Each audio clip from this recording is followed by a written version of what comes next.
Hello, everyone, and welcome to this episode of the Leadership Exchange podcast with me, your host, Christopher Pietroni. In this podcast, we ask whether we have the right kind of leadership for the challenges we're facing or whether it needs to be exchanged for something new.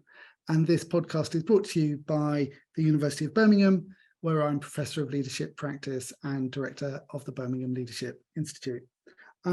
Absolutely delighted that we've been joined today by Kirsty McNeill, who is Executive Director for Policy, Advocacy and Campaigns at Save the Children, as well as being Labour's parliamentary candidate in the Scottish target seat of Midlothian. Kirsty is also chair of a number of organisations, including Our Scottish Future and Larger Us, and is a non-executive director for the Centre for Countering Digital Hate, amongst other things. And Kirsty's previous roles have included acting as a special advisor to the then Prime Minister Gordon Brown. Kirsty, it's a pleasure to have you here with us today. Thank you for having me. So, Kirsty, it'll be clear to everybody from that introduction that you've had an enormously successful and impressive career in and around politics, advocacy, campaigns. But what strikes me most actually about your political interests is that you've chosen to give a great deal of time and energy to writing about and working with and for organisations that are seeking to counter polarisation in various kinds of ways and to actively bring people together around various divides on the basis of shared values. And I thought we might start there, if that's okay. And just to ask you, so why is that important to you? Where does your motivation for putting your time and energies into that theme come from? So I think my sort of personal animating value is around equality, right? So growing up, I always knew that like the two sides of my family were different and had really different life chances. And there was nothing that separated those two halves of my family in terms of my mum's side and my dad's side. There was nothing that separated them other than money. So it was who had grown up with money, who had expectations of money, who had the agency that comes with having money. So inequality was a really visceral thing for me my whole life. And that took me to being an egalitarian. And I don't think you can be an egalitarian and not be a Democrat. So part of the point of saying that everyone is equal is people have got an equal right to be wrong. They've got an equal right to be heard. It actually doesn't matter whether you agree with them or not. You've not got any right to assume that your opinion carries more weight. If you find people you disagree with, it's your job to try and work with them and win them over. So I think this idea around sort of countering polarization actually comes from a sort of earlier sort of pre-existing commitment I have to both democracy and equality. And then on a personal level, my whole experience growing up was my parents were both SNP members, supporters, activists, campaigners. I mean, it's a heart and soul commitment for other members of my family to a cause that I think is entirely wrong. But those are my favourite human beings in the whole world. So the idea that you could disagree really passionately on something and have that thing be incredibly important to you, like almost the most important thing, and it's still not as important as your relationship to one another, is a kind of, that's not a sort of abstract ideal, that's not a philosophy for me, that's a sort of daily practice of just finding myself absolutely consumed with love and admiration and affection for people that I think are really wrong on something really important, and they think I'm really wrong too. And we've still found a way to like live together well and to disagree well. And was it always easy to disagree well? I mean, were there moments when you were growing up when you realised that your political perspective on Scottish nationalism was different, and was that something that it was hard to find a way to disagree well about, or was that always there? I think it was actually quite easy because for both my mum and my dad, in different ways, they are drawn to sort of practices around like belonging and organising. Right. So like we join things, right? As a family, we are joiners. And if you believe in something, you're supposed to do something about it. So the fact that my beliefs had diverged and therefore my behaviours had diverged, they thought was entirely natural. I think what they would have considered to be utterly unnatural is if I disagreed, but passively. because, you know, there's this sort of idea that life is short and your time to make a difference is therefore limited. And so when you believe in things, you're supposed to do something about them. So I think they found that a completely natural conclusion of the fact that I'd adopted different sort of forms of thinking and being. As I say, for them, the sort of the curious thing is why you would be neutral about big questions, not why you might come to a different point of view in them. And as you became politically active and you joined things, joined the Labour Party and so on, I mean, you know, political parties and maybe teenagers are not perhaps best known for having those kinds of approaches which, you know, seek to see the good in the other person rather than the difference that you're disagreeing about. I mean, you know, we all remember what it was like to be a teenager fired up with an absolute conviction in the rightness of our view, and not always very good at sort of, you know, seeing the rightness in somebody else's. And I'm just curious about whether you ever found that sort of tension in your political context growing up and sort of coming into your political maturity. Was it always easy to take the view that you take? I also got asked this quite a lot when I moved from single issue activism into the more formal political sphere. Lots of people said, oh, is it not horrible to have to compromise all the time? And actually, I found myself to be a more authentic version of myself in government than I ever did before in single issue activism. And the reason for that is, to be an effective single issue advocate, you have to say that your thing's the most important thing and almost the exclusively important thing. And I worked for Shelter for a period before I worked in Number 10. And housing is incredibly important, right? It's foundational, it's a bedrock in terms of families being able to feel safe and fulfill their potential. But climate change is also incredibly important. Fighting racism is incredibly important. Dealing with the epidemic of violence against women and girls is incredibly important. Health inequality is incredibly important. The educational attainment gap is incredibly important. Everything is important. And actually, I found moving from single issue activism into government, where you have a locus on everything and you're able to see how things connect and how your work can be mutually reinforcing or can undermine other objectives you have, I found that a more coherent, sort of authentic version of me, really. So I didn't mind the compromise bit of it at all, because I actually thought that was a much more honest appraisal of the fact that, like, life is constant trade-off, constant prioritization, constant choices, constant reconciliation of competing interests. But what an amazing thing that we live in a country where these like huge competing interests get reconciled by people going into a little private booth with a pencil. Thank you. So, because you've written and spoken about what you've called the need for a leadership revolution, and I just thought we might explore that together a bit as well. So first of all, what's the revolution that in leadership that you think is needed? So I think for a long time we have sort of been waiting for heroes, and we've assumed that there'll be some sort of singular person who's just endowed with extraordinary qualities, and if only the rhyming of history meant that they were in the right place at the right time, everything would be fine. And I just don't think that is true. So this sort of era of sort of walled and boundaried institutions that aren't porous, that kind of hoard power to themselves, and that power is distributed internally to those institutions in a really rigid hierarchy. I just think the time of that is over. Like, all the problems that we have to deal with that are sort of existential for our species, they do require everybody. So there isn't going to be, never mind one individual person, there's not going to be one individual organization that can deal with most of the things that require sort of fixing in the world. But I'm not sure I yet see a generation of leaders that believe that their job is tending to that complex web of organizations and of peoples and of currents of opinion, and keeping it healthy as an ecosystem. I'm not currently seeing lots of boards rewarding that kind of behavior. I'm not seeing lots of funders rewarding that kind of behavior. And I'm not seeing lots of leaders holding themselves to account for their own role in those ecosystems.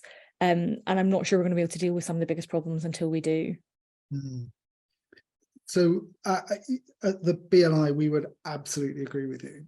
That's how we approach leadership and leadership development for exactly those reasons. So I couldn't agree more. I suppose the question for me is, well, there are several, but one is, okay, what does that leadership look like when we see it? So when we actually see people who are capable of operating in that way, recognizing that the leadership that is required from them isn't just about what happens within their little bit of the universe. It's actually about how it relates to everything that goes on outside as well, if we're going to tackle climate change, or just to take one obvious example. What does that look like, do you think, when it's being done well? So there's a fantastic line in a report that the IPPR put out, I think 2 years ago now, called like Making Change What Works. And one of the lines they had in it is, you need a sort of a generation of network weavers. And they said, those are the people who will do the things that are in everyone's interest, but nobody's job description. So for me, that's what leadership will look like. It's people stepping up to say, actually, we have a need of some collective back-end infrastructure that will enable all of these organizations to succeed or to collaborate well. I will go away and create it and fundraise for it. They're the people who say, actually, the problem is not the individual brands inside this category aren't growing anymore. And I'm talking in non-profit categories. The problem is not that individual brands aren't growing. The problem is that the section of the population that is affiliated to this cause is not growing. Therefore, I'll take it upon myself to fix that category problem that is true for the whole ecosystem, not simply that I will, as they try and make one of the remaining organizations the fastest dinosaur. They will say, here are some problems. For example, the Centre for Countering Digital Hate has done exactly this, so saying, here are some sort of existential risks for everybody who depends upon an Enlightenment settlement about the fact that there are facts, there are kind of boundaries around evidence, there are ways in which we navigate debate and treat one another. Like we all depend upon that settlement, whether we know it or not, whether we work in reproductive rights or in public health or trying to mitigate the climate emergency. We all depend on that settlement, but we tend not to think about it very often. And so it does take some extraordinary leaders like those that we have around the Centre for Countering Digital Hate to come and say, I'm actually going to keep the whole framework safe to allow you to do your work. So I think we do know when we see it. It's just we're not seeing it very often. And so it's hard to spot the patterns. Yeah, and is this partly why you describe leadership as a calling? Because the reason I ask that question is it seems to me that the people who are exercising that kind of leadership are almost certainly doing things which, as it were, and you said this, are not in their job description, and which not only will they not be rewarded for within the performance metrics of their own organization, they might actually be a little bit risky, right? They might actually be having to stretch the boundaries of what they're supposed to be doing in order to do what needs to be done. So, and I guess for me, what's it going to take to be willing to put yourself out there in that kind of way, to take those kinds of risks? Well, something that you call a calling might be a part of that. Is that how you see it? Yeah, I think you also need to know who and what you're there for. So when I used to train a lot of women who were thinking about public life through the Labour Women's Network, one of the exercises I would do with people was ask them to literally write on a piece of paper that they could fold up and keep in their wallet, write down the people whose opinion matters to you. And normally the list would be about 5 long. And very rarely did it include the comment section of a blog. And yet we continually behave as if that matters to us because we haven't actually done the work to ground ourselves in to whom am I accountable? Again, really interesting that. Yeah, in the Leadership Revolution, you wrote about leaders, and I'm just going to quote a little bit. You said, when they lose, they'll not rest until they understand why, and when they win, they'll worry more about identifying the variables that led to victory than fighting for the credit. And again, it's not a word you use in there, but it echoes, and it echoes in what you've just said, which is that learning is critical, that there's an expectation that you don't know, and that leadership in some way is an action, is a process of learning as well.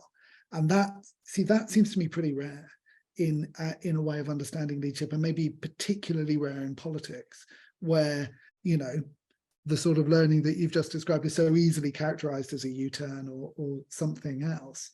So how do we, I mean, if that's right, if this kind of revisability, this learning, this recognition that we don't have the answers, we can't possibly, because the world's too complex, all we can ever do is hope to learn our way forward.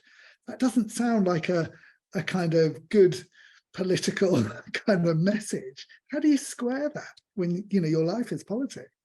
Well, if social change was linear and predictable and scientific and easy, the world would be completely different.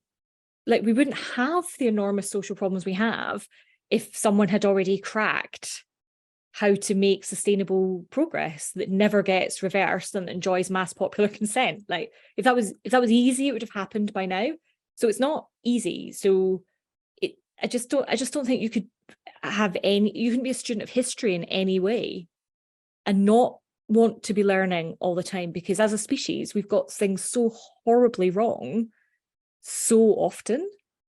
That you have to be constantly, I think, learning. There was also, I did a sort of leadership course where there was a bit of an exercise about the fact that some leaders run to things and some leaders run from things. Yeah.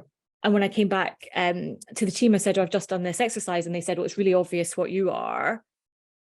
And I asked what their supposition was. And they said, oh, you run towards things because you're sort of idealistic and you know, you convey a vision to us. So we think you're running to things. And that's completely not the case at all. Like, I am running from things because I have chosen a practice that looks square in the face the worst things that people can do to each other. So for a long period, I was on the board of the Holocaust Educational Trust, because we have to revisit that continually about the great evil that we can do to one another. And like, my whole life is trying to run as far from the times where we visited great cruelty on one another. And that cruelty sometimes is in acts of commission, and sometimes it's acts of omission, where we tolerate the fact that we live in a society where inequality literally kills people. Mm. And we have tolerated a sort of distribution of wealth and of power that means that through policy, we decide who lives and who dies. And your description of that and what you've said and reflected on in terms of things that motivate you and your values. So it does suggest that for you, sort of politics is a crusade, let's say, but it's not rigidly ideological, right? That there's that your orientation, the things that matter to you, the injustices that need to be faced and righted, that's clear. But the means of achieving that for you is a question of exploration, of learning, of discovery, rather than something which is determined because of a particular ideological point of view. I think it's that we've all got different roles in the movement, and this is why I think, I see just this period of things being sort of like hierarchical, where power is hoarded, that is just over. And that's true of the whole social change ecosystem. So we all have different roles in the movement, and some people's role will be funders, but that doesn't make them more important or likely to be right than anybody else. Some people's role will be as a grassroots activist. Some person's role will be as the philosopher. Some person's role will be as the artist that helps us imagine a different future. Some people's role will be to be on the ballot. And increasingly, I think my role is to be on the ballot, but it's just our role in the movement. It's not a superior one in any way. And if I'm successful on the ballot, I still won't be able to get done what the movement needs me to get done if every other bit of the movement's not also playing their part. So I just think this sort of, it's very retro, this idea that some people are more important than each other, when actually every single person is necessary but insufficient. So let me take conversation in a related but slightly different direction, and kind of open up this theme around leadership in the face of culture wars, which we sort of touched on as, you know, thinking about polarization and difference and connection and so on. But the notion of the culture wars is something that you've written about, and you know, through your work with Roger Uston in other ways, you're actively thinking about how do we engage with this in a way which doesn't, you know, as it were, exacerbate polarization, but seeks to understand what's going on and engage with it in different ways. So I'd like to explore, you know, what is the leadership that we need at this moment? But maybe just as we get into this, you know, how do you define the culture wars, and what is a culture war issue for you? So I wrote a report about this a few years ago, and the reason I felt called to write it is because at Save the Children, we work on a lot of issues that had become very divisive and weaponized. So we work on international aid, we work on refugee rights, we work on welfare reform in the UK, and lots of the sort of human rights frameworks that we work under and the justice understanding that we have was coming under really sustained assault. And so when we dug into it, the culture wars are really fights that are around identity, in which there is an assumed zero sum. So if someone of a different identity is doing better, you must be doing worse. So they are sort of weaponized, fabricated sort of fissures in society that are used to make people angry with one another rather than angry at the system that allowed people not to flourish in the first place. And our sort of conclusion from all that research was that the culture wars are real but not authentic. And what we meant by that was they are real in that they're doing real damage, that if you're on the sharp end of one of these debates, you can feel sort of harmed and distressed and othered and dehumanized by them. But they're not authentic insofar as they don't really represent really big splits inside society. Like, people are not, for the most part, having really ferocious fights about statues in their staff canteens. They're not. They're talking about how their community, their neighborhood, their workplace, how everyone can move forward together. So they don't represent sort of splits. This idea that Britain is like riven with division and split 50-50 is just not true in our finding, that actually most people do agree on like much more than they disagree on. So we're talking, you know, just a week or so after the Uxbridge by-election, and obviously the Conservatives unexpectedly won, only just, but they did. And there's been a huge amount of kind of commentary since, putting that down to the, you know, the ultra low emission zone.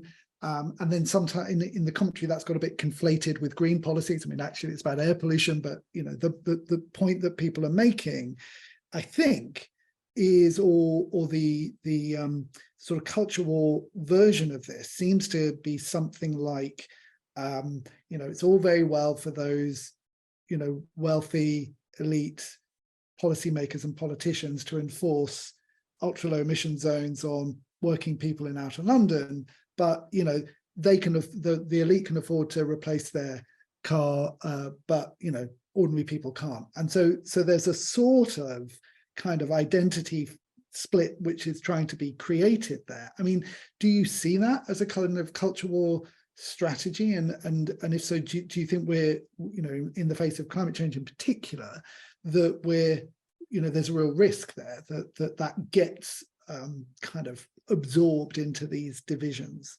So I think there's just a few things I'd probably commend to listeners when thinking about this. So Steve Akehurst, who is a fantastically interesting pollster, has done quite a lot of testing about this. And what he has defined is there's a real chasm between what people think about climate change and climate action and what politicians think people think about climate action. And he's found just this absolute gulf that it doesn't matter how many times you say climate remains a top 5 issue for the public. Actually, there is huge public consent for climate action. in the red wall as everywhere else, that all these kind of media narratives are actually completely false when you look at the data in terms of support for climate action. It doesn't matter how many times that data is presented to politicians, there's still some chasm where they just believe that the public doesn't consent to it. But we do. We absolutely do. Like, the public does in huge numbers want to pass on something better for their children. So there's that problem. The thing that has happened in Uxbridge is people did not believe that a fairness floor had been passed. And the IPPR, in its work on environmental justice, has done some really interesting thinking about this, about how do you create a fairness floor under every climate policy such that the distributional consequences of climate policy are the first question, not a later sort of impacts question. It's the first question you ask. And if it doesn't pass the fairness floor, then it should be taken off the table. And we'll find other climate action policies that do pass that fairness floor. I'm actually quite heartened that people in Uxbridge felt that something did not pass a fairness threshold and that it shouldn't be welcomed on that basis. So whilst we've had a quite unedifying debate about climate action as a result, the underlying value that has been activated is people want things to be fair. And I think that's really quite good news for the left, that it is such a hardwired British value. And some of the commentary has said, oh, but there's lots of people who objected to ULEZ who wouldn't be personally affected by it. I'm like, great. That's fantastic that people vote in solidarity with what they perceive to be the interests of their neighbours. So let's take another issue which has been highly divisive, very close to your heart, about Scotland's place within the United Kingdom and the debate between unionism and nationalism in Scotland. And obviously you're a Labour prospective parliamentary candidate, the Unionist Party. You're chair of Our Scottish Future, which describes itself as rejecting no change unionism and no compromise nationalism as false choices. But ultimately you want to see Scotland stay within in the UK. So you're a politician, you're pro-union, you hold these values around in sort of maintaining a sense of what we have in common, what brings us together. And also I think what I hear is a deep respect for the sort of dignity and humanity in others who might disagree with you. How do you have this debate in that way? Is that possible? I think it is, because when I speak to people who voted yes in the Scottish referendum, or who continue to vote for the Scottish National Party today, what they're often saying is that they want change. Well, so do I. Like, we can agree on that. So our starting point is one of deep frustration with the way that sort of inequality continues to be a scar in Scotland, that we don't have public services that meet our aspirations, that we have not got to grips with the climate emergency. Like, the sort of hunger for change is shared.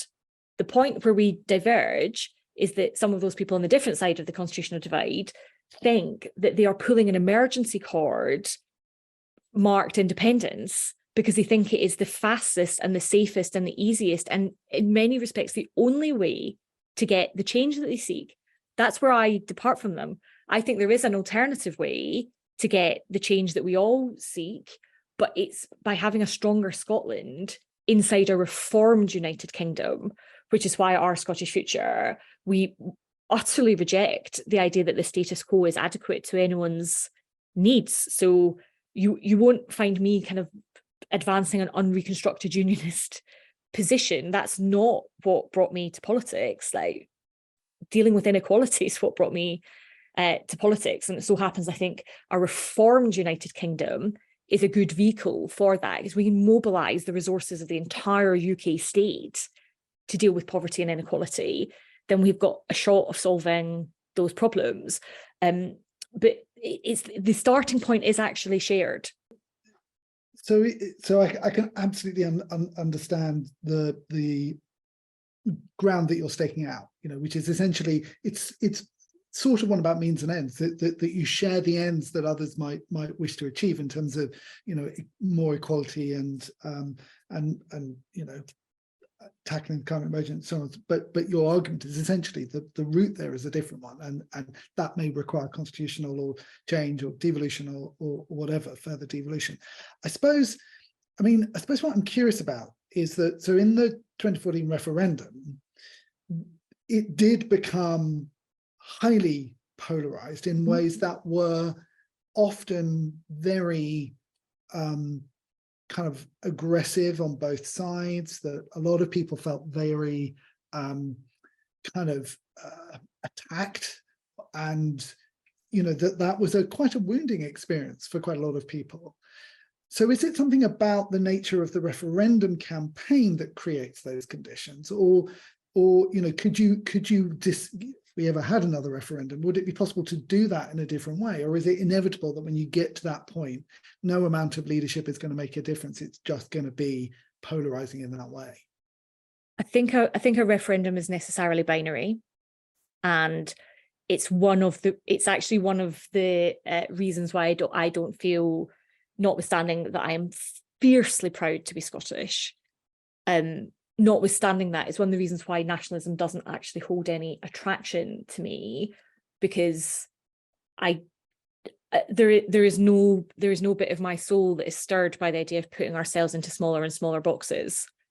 That I have a deeply plural and shifting identity that is, I'm very proudly Scottish, but I'm also British. I consider myself European. I'm part of lots of multiple competing identities, and my identity as a feminist and as an activist also play a huge role in who I believe myself to be.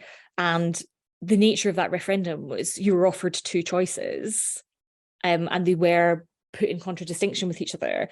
And it's just I think it is an inevitable function of, if you frame the debate in that way, it's very hard with those of us who have layered identities to see ourselves reflected in it. So Kirsty, we've covered vast terrains, and we've been exploring mostly the sort of political space, advocacy space of kind of social change and social movements. But you do have a day job.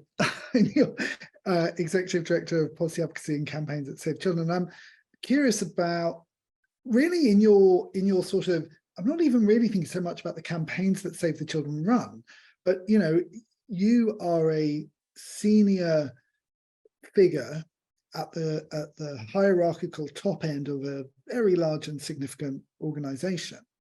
And I'm just curious about all of these things we've been exploring about leadership and boundaries and usness and so on. These play out in organizations in the same way that they play out in the world. And how do you see this in your leadership in that sphere, rather than in the sort of political or wider social movement sphere? I mean, you might have picked up from our earlier conversation, I find both hierarchies and binaries not very helpful or generative. And so one of the things I talk about quite a lot internally is I do think the old model is dying, and actually its death is long overdue. But it's the new model is not that we flip the default from saying people who are older with experience, like the idea that there's an intergenerational binary and that one side has to win the fight and another side has to lose it, and that everything is zero sum, I think is so unhealthy. And I don't think the new world is going to be one in which a younger generation in the workplace overthrows an older one, and all of the accumulated institutional knowledge and wisdom born of experience, such as it is no longer of use. I think in the new world, we'll be able to marry what, in some of the literature is called the wisdom from the edge. So that, younger colleagues closer to some of the issues that we work on, who are able to be early adopters of things and spot things, they can see things from where they're sitting that I can't see. Mm. But equally, having been round some of these houses several times before, I can see some things that they can't see. And when we each describe which side of the diamond that we can see, we're going to end up with a much stronger sense of what size and shape the diamond is. So I don't think the future is about replacing whole scale one model with another model. I think it will be a kind of like chaotic blending of lots of different perspectives in a way that will be kind of very generative, very creative, like full of kind of equality and challenge and curiosity. And I think that Save the Children, we sort of navigated that quite well. That I think teams of wherever you sit in the hierarchy, whatever your experience or background, I think people feel free to bring great ideas. And I certainly, from where I'm sitting, feel that colleagues feel free to challenge, because they challenge me a lot, and that's brilliant. Because as we draw this to a close, there's a question that we ask all of our guests on this podcast, which is whose leadership inspires you and why? So, as we have probably touched on several times, I'm really quite suspicious of putting on a pedestal individuals. So I love teams, I love collectives, I love movements, I love the places where people collaborate. So I think the leaders I most admire are those whose kind of work and practice is indistinguishable from that of their teams or movements or collectives or collaboratives of which they are part. So the person that I've been reflecting on a lot over the past few weeks is our outgoing chair at IPPR, Jess Search, who has just announced that she's very poorly, and because of her ill health is stepping back from her role with IPPR, but also stepping back from Doc Society, which was the organisation that she founded and which she served for some years as CEO. But in the latter part of Doc Society's journey, it's had a co-leadership model where it's had 4 women directors who run it as a collective. And that has meant that Jess's ill health has actually not been destabilising for the organisation at all, because it's an incredibly resilient sort of organisational model where you have accountability held in common. And, you know, I think when sort of feminist leadership or collective leadership has been talked about in the past, there's often been a suggestion that it might work in certain kinds of settings, but it probably can't withstand a shock. And actually it's shown that not only can it withstand a shock, it's probably the best foundation of all for an organisation that's going through a shock. So I think the fact that Jess was able to generate that in an institution that already existed and not from scratch is just what a testament to the kind of the vision and capabilities of one person. Wonderful. Kirsty, thank you so much. I have to say it's been an absolute pleasure to explore these themes with you.